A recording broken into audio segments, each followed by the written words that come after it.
Hey guys, James here. So, my last video, I was talking about building a refugium. Did some thinking. My biggest issue I have is I have a very small sump due to being a corner stand. I'm very tight. Can't really do a proper refugium. So, I was looking at different options. I thought about maybe making a small refugium. Thought about maybe building an add-on like above my sump or something to house the refugium. Thought about a water flow algae scrubber. I thought of an upflow algae scrubber. I thought about a biopellet reactor. I even thought about using my old skimmer and making that a refugium. Not sure if that would work, but that's something that crossed my mind. Try that out. So I had a lot of things kicking around to try to attack my phosphates, my nitrates. Like I said, they're not high. I was a little concerned because my glass gets dirty every day. I have to clean it every day with my MagFloat or it looks nasty. But I am getting coral growth. I am not really having allergy on the rocks. My sand is pretty clean. It gets dirty, but overall, pretty clean. So, really, my issue is my glass. So, after some thinking, after some researching, after talking with a bunch of different people, I decided I'm not going to change anything. I'm going to let it stay the way it is. Like I said, my corals are doing good. Just test my water. Didn't do a water change yet, but my phosphates were zero. I didn't even have to I have to replace my GFO now. So right around this time, my phosphates start creeping up. So I was shocked to see them at zero. Also, my nitrates dropped down to 5 parts per million. So they went from 10 to 5.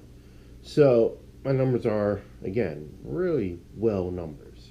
So I'm not going to go that route. I'm not going to build an algae scrubber. I'm not going to do a refugium. I'm just going to leave things as is. I do have a project though for my tank, and I'm going to take you guys along with that.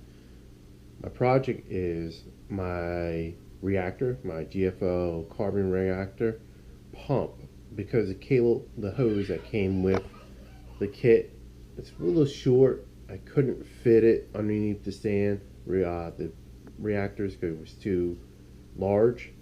So I had to think of another plan. I was like, what am I going to do here? So I kind of stretched it. I have the reactor outside my sand, and I stretched the cable in. It's working, but not working the way I want it.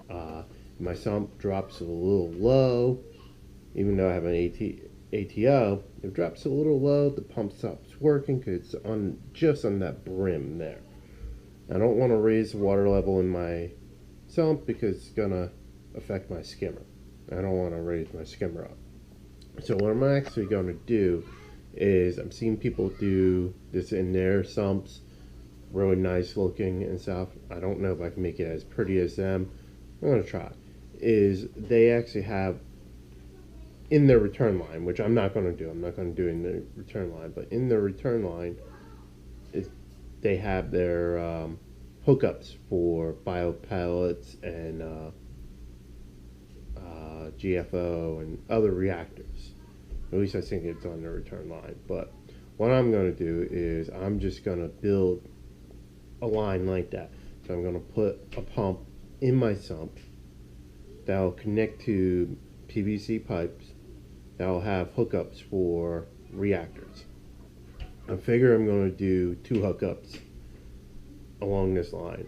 Right now I only need 1, but in case down the road I decide I want to add about a biopellet reactor, I'll have the addition to add that. But I'm not quite sold on that yet. So I'm going to build this. I'm not sure how it's going to come out, but that's my project I have. So I'll take you guys along with that as I do it. Alright? Thank you. Like, comment, subscribe.